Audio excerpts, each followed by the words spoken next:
Sejam bem-vindos ao canal Mensageiros do Além. Meu nome é Bruno Cruz e aqui o nosso objetivo é trazer mensagens que visam seu bem-estar e o seu despertar espiritual. Peço apoio de todos na divulgação do nosso canal, deixe o like, não custa nada e você vai estar ajudando a espalhar o espiritismo. E se você deu o like e apareceu o botão hypar, por favor clique para que o nosso conteúdo seja alavancado pela plataforma. E quem quiser ajudar o canal, torne-se membro. Custa muito pouco e ajuda muito. Tornando-se membro, você vai poder fazer parte da nossa comunidade no WhatsApp. E dito isso, vamos lá. Amigos e amigas, se você está aqui pela primeira vez, seja muito bem-vindo. E se você já faz parte dessa família de almas que buscam respostas além do véu da morte, que bom ter você de volta. No vídeo de hoje, nós vamos mergulhar fundo em algo que toca o coração de qualquer pessoa, independente de crença, de religião ou de opinião. Cartas escritas por pessoas que já partiram deste mundo. Sim, mensagens psicografadas. Palavras que chegaram através de médiuns respeitados, com detalhes que nenhum ser humano poderia saber, a não ser que a vida realmente continue além da morte. Reunimos aqui 10 casos mais impressionantes e comprovados da história da psicografia no Brasil, casos documentados, casos que chegaram até a justiça e casos que mudaram vidas para sempre. Fiquem até o final, porque o número 1 da nossa lista é um caso que poucos brasileiros conhecem e que vai te deixar sem palavras. Se você ainda não se inscreveu no canal, faça isso agora mesmo. Clique no sininho para não perder nenhum vídeo como este. Dito isso, vamos lá. Número 10. A criança que nunca aprendeu a escrever. Começamos nossa contagem regressiva com um caso que desafia qualquer explicação racional. Trata-se do pequeno Rangel, carinhosamente chamado de Tetel pela família. Tetel tinha apenas 3 anos quando faleceu após um acidente com bicicleta. Uma criança que nunca foi alfabetizada, que nunca havia aprendido a segurar um lápis para escrever uma letra sequer. Pois bem, um ano após a sua partida, o médium Chico Xavier psicografou uma carta em Uberaba, Minas Gerais, assinada por Tetel.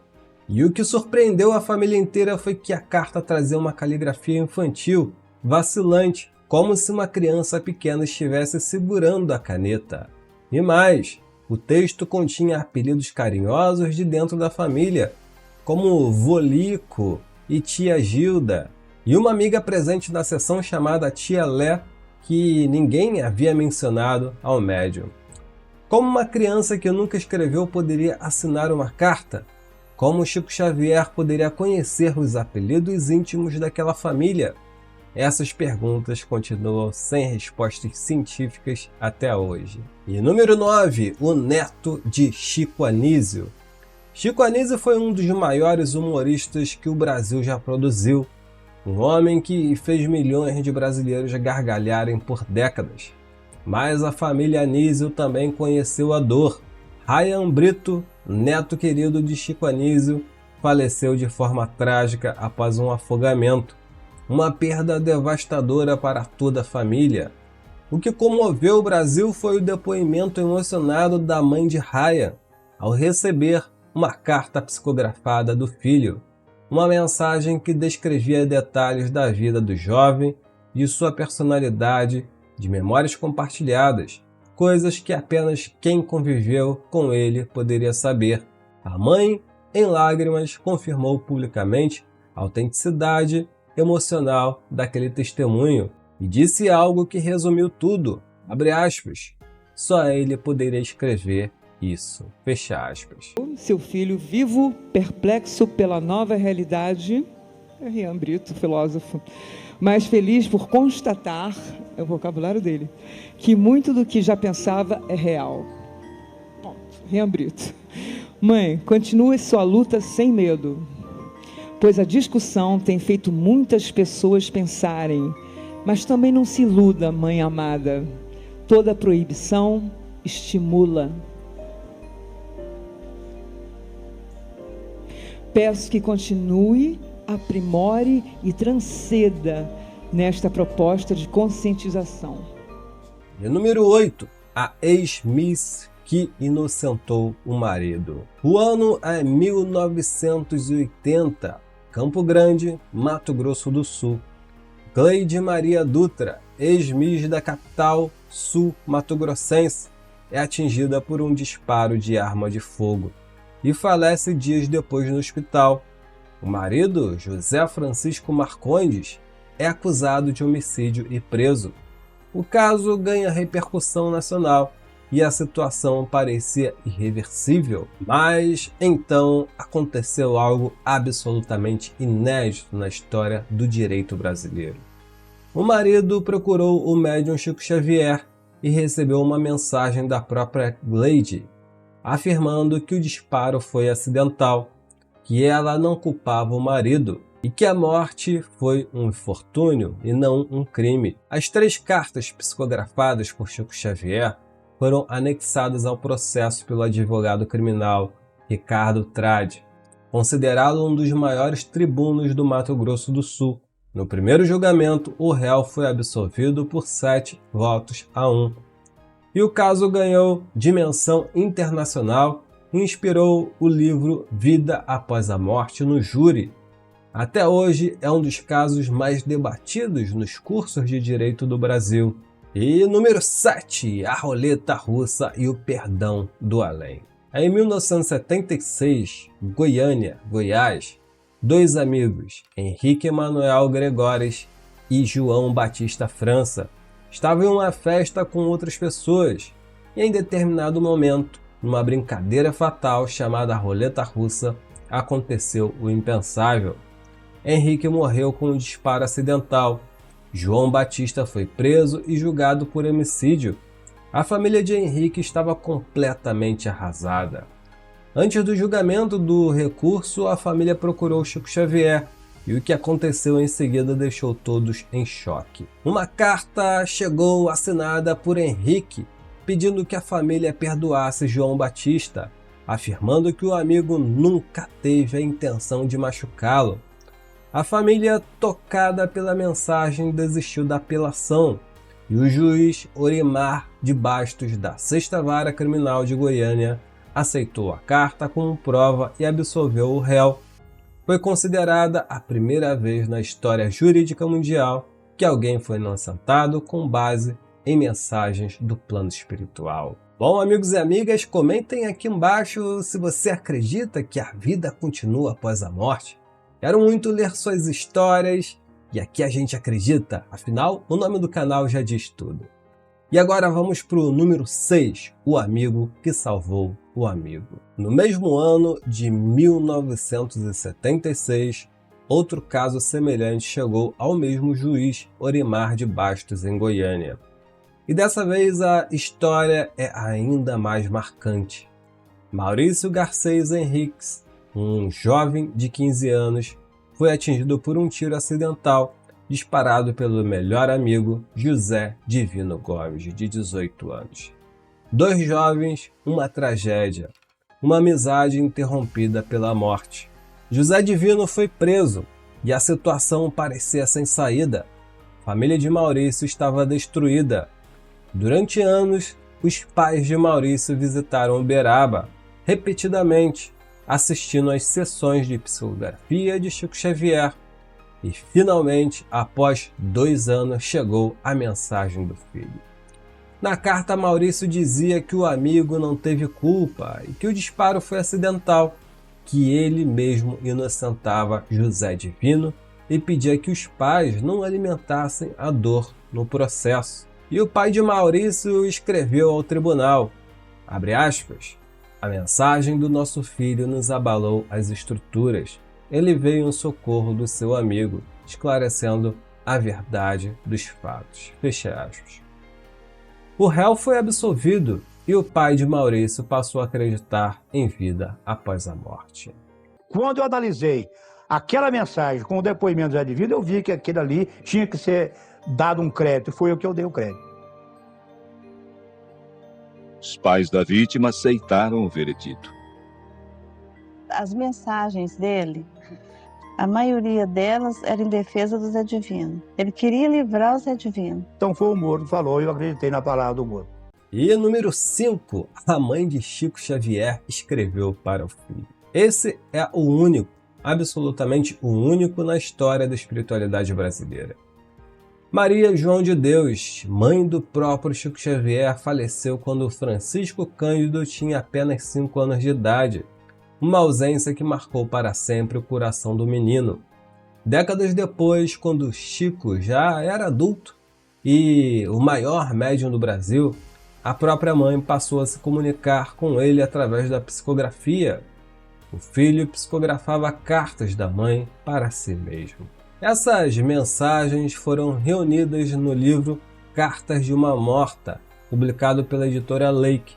Nas cartas, Maria João descrevia a esfera espiritual onde habitava, as tarefas que realizava e dizia ao filho, abre aspas, sinto-me rodeada de companheiros muito bondosos com quem me entrego às tarefas, que a nossa especialidade é examinar as preces dos seres terrenos.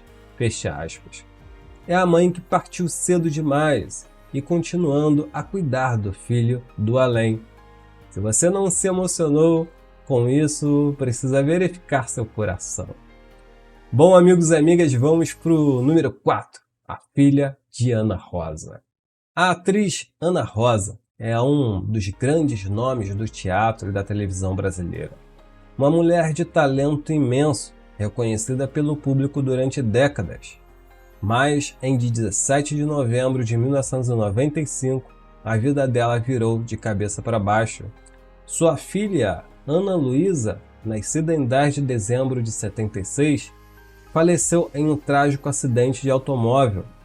Ana Rosa tinha representado cenas de perdas em novelas, mas desta vez era real. Era a sua filha. A atriz narrou publicamente o que sentiu naquele velório. Abre aspas.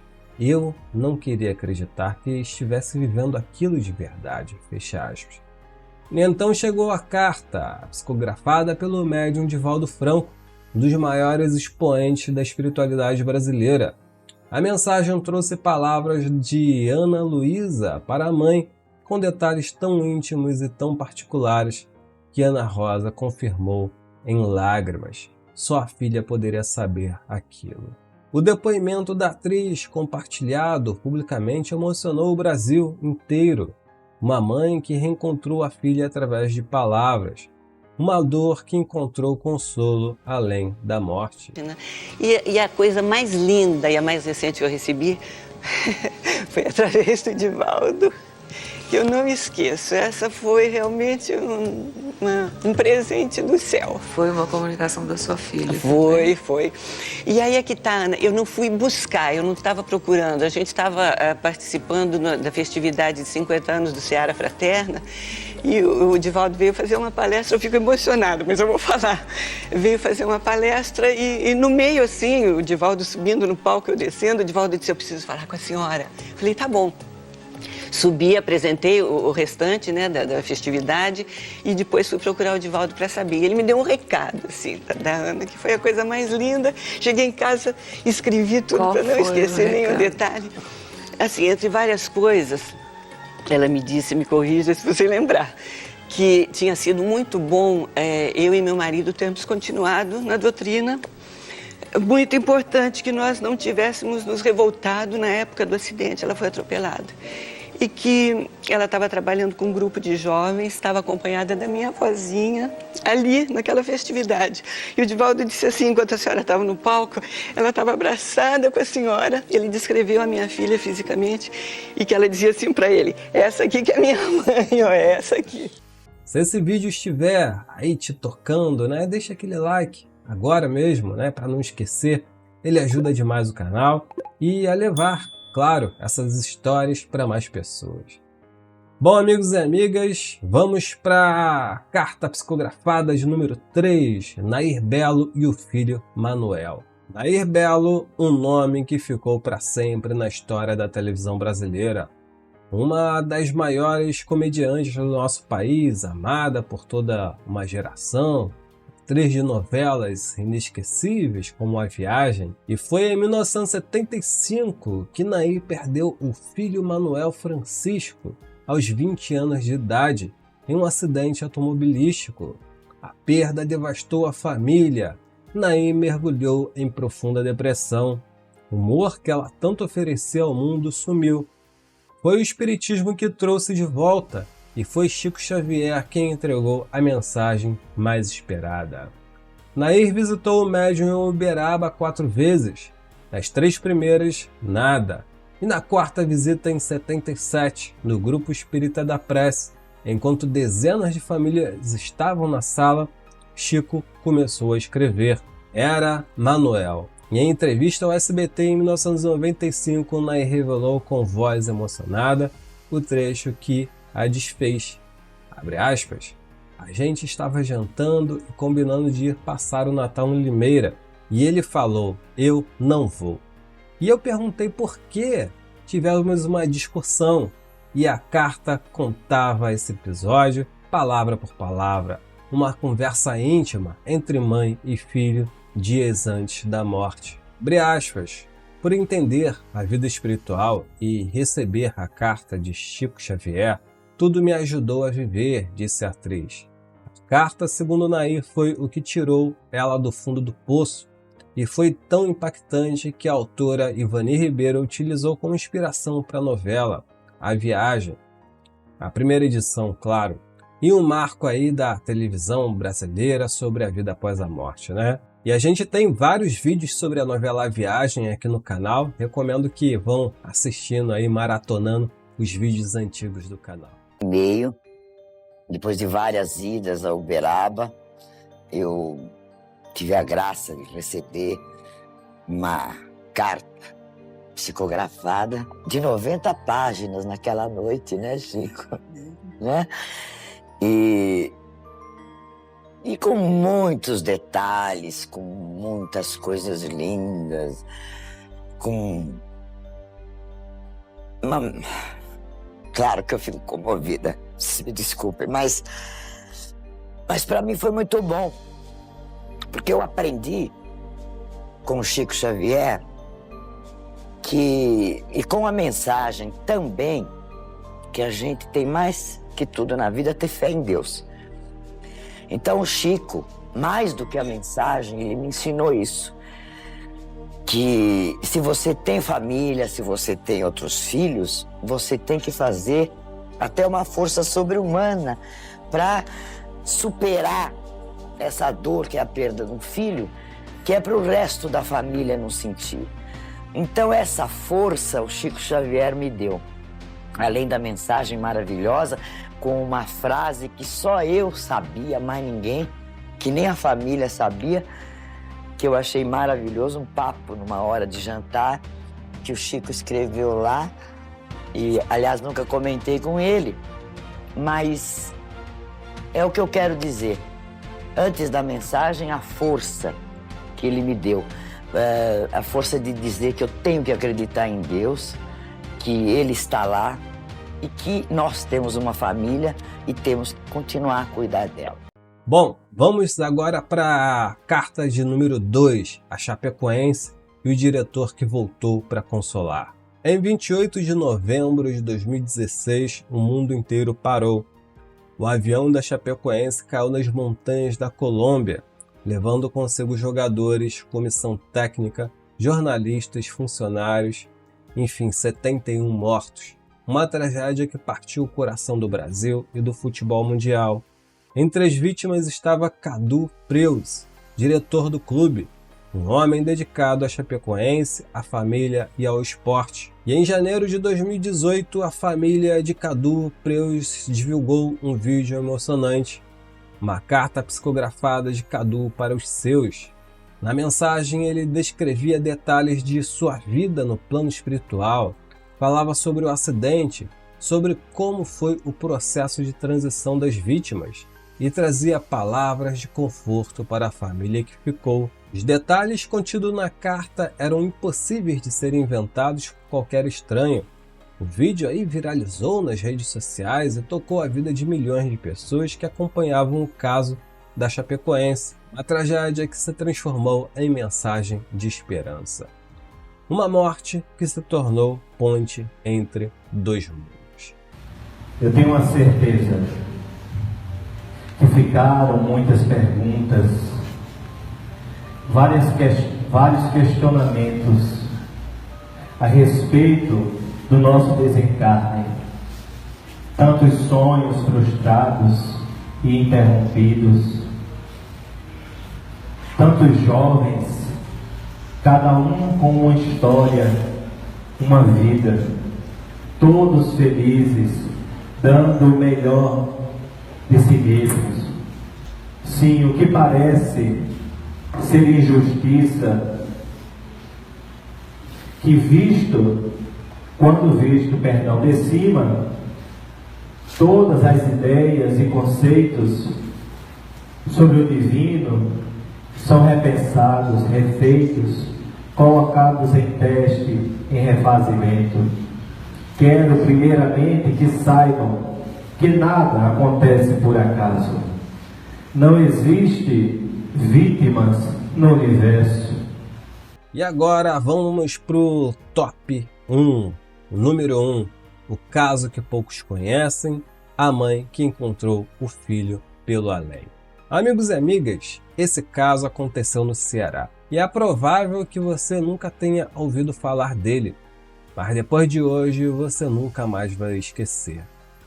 Maria Lopes Faria, 75 anos, técnica em enfermagem aposentada, moradora de Fortaleza, uma mãe simples, de fé inabalável, que passou 5 anos vivendo o pior pesadelo que uma mãe pode enfrentar, não saber o que aconteceu com o filho. O filho Galdino Alves Bezerra Neto tinha 47 anos quando desapareceu em agosto de 2011.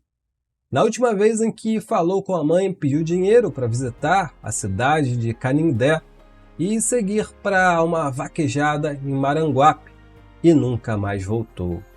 Maria procurou por hospitais, percorreu o ML, foi a delegacias, mandou imprimir mais de 200 fotos grandes do filho com endereço e telefone e percorreu durante 2 anos tudo quanto foi lugar em busca de resposta.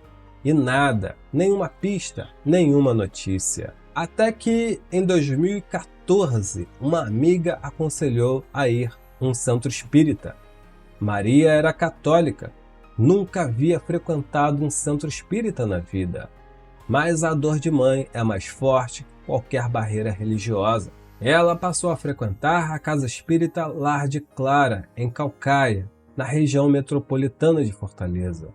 Foi lá que aconteceu o inexplicável. Médium Newton Souza psicografou uma carta assinada pelo avô paterno de Galdino, já falecido, e o conteúdo daquela carta mudou tudo. A carta dizia o seguinte: escuta com atenção. Abre aspas. Sei que você traz as marcas dessa dor de mãe, até com a busca toda que você tem feito do Galdino.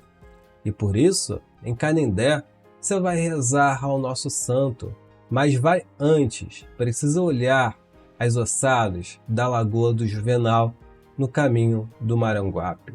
Infelizmente, existe muito mal nesse mundo, minha irmã em Jesus.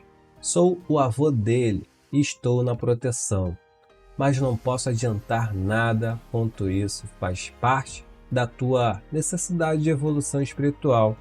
Com respeito e carinho, Galdino Alves Bezerra. Fecha aspas. Lagoa do Juvenal, Maranguape, um endereço preciso, dado por alguém que, segundo o médium, já havia partido deste mundo. Maria, claro, ficou em choque. O médium Newton Souza confessou mais tarde que também ficou assustado com o conteúdo. Abre aspas, eu fiquei preocupado, como médium eu posso errar, disse ele. E o que veio depois silenciou qualquer ceticismo.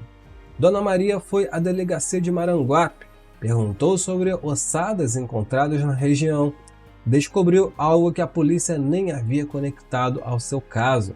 Em 2013, policiais haviam encontrado, acidentalmente, os restos mortais de uma vítima fatal, após um incêndio na região da Lagoa do Juvenal.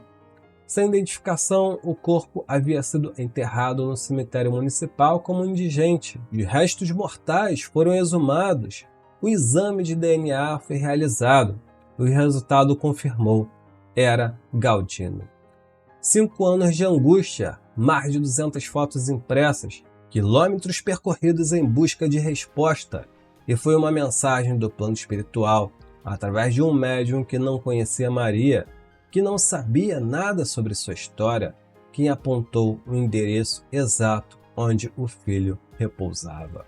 O inspetor Wellington Pereira, que acompanhou o caso, declarou, abre aspas, esse é um caso intrigante que chama a atenção. Eu estou há muito tempo na polícia e nunca vi algo assim, fecha aspas. A Polícia Civil reabriu o inquérito e, com base nas informações, uma nova carta, desta vez do próprio Galdino, chegou descrevendo o que teria acontecido naquela noite na Lagoa. E Maria? Dona Maria disse ao sair do IML, depois de tantos anos, aconteceu o que aconteceu. Tudo bem, mas eu sei que meu filho está bem melhor do que eu, fecha aspas. Uma mãe em paz, finalmente. Ele me escreveu uma carta, antes de eu fazer o exame, ele me escreveu uma carta contando tudo. Disse que não ia descer lá, desceu por acaso porque ele achava a lagoa muito bonita e como ele gostava de aventuras, então desceu e ficou admirando. Aí lá, o povo chegaram, pensavam que ele tinha dinheiro, como ele não tinha dinheiro, aí bateram com um pau muito forte na cabeça dele, que ele não aguentou. Aí eles, para se livrar do corpo, fizeram o que fizeram. Hoje eu me sinto bem, graças a Deus, muito aliviada. E a sua ligação com o seu filho? Muito grande, muito mesmo. Eu tenho uma ligação com meu filho, assim, coisa que eu não tinha quando ele era vivo, eu não tinha o quanto eu tenho hoje. 10 cartas, 10 histórias reais, 10 momentos em que o véu entre esse mundo e o outro pareceu se rasgar e deixou passar a luz. Eu poderia ficar aqui horas falando sobre cada um desses casos com mais detalhes e talvez faça isso em vídeos separados, mas o que eu quero é que você leve daqui hoje é uma só pergunta. Se a morte não fosse o fim, como você viveria? Bom, amigos e amigas, esses casos por si só mereceriam aí atenção internacional e uma investigação muito séria sobre o assunto. Kardec disse que se a ciência comprovar que os espíritos não existem, fique com a ciência. Mas o que vemos é o contrário. No futuro, a ciência será a nossa maior aliada, como já está sendo, confirmando aí em inúmeras pesquisas de que a vida continua. São histórias de amor que atravessaram a morte, são mães que foram consoladas, são inocentes que foram libertados e é uma mãe cearense que encontrou o filho que estava perdido há 5 anos. E você aí pode acreditar ou não, isso é completamente seu direito, mas é muito difícil olhar para todos esses casos juntos, né? E simplesmente dizer que é coincidência. Se você curtiu esse vídeo, dá o like e inscreva-se no canal. Compartilhe com alguém que você ama, que acha que vai gostar desse tipo de conteúdo. Cada compartilhamento leva essa mensagem de esperança para muito mais famílias. E deixa nos comentários aí qual desses casos te tocou mais.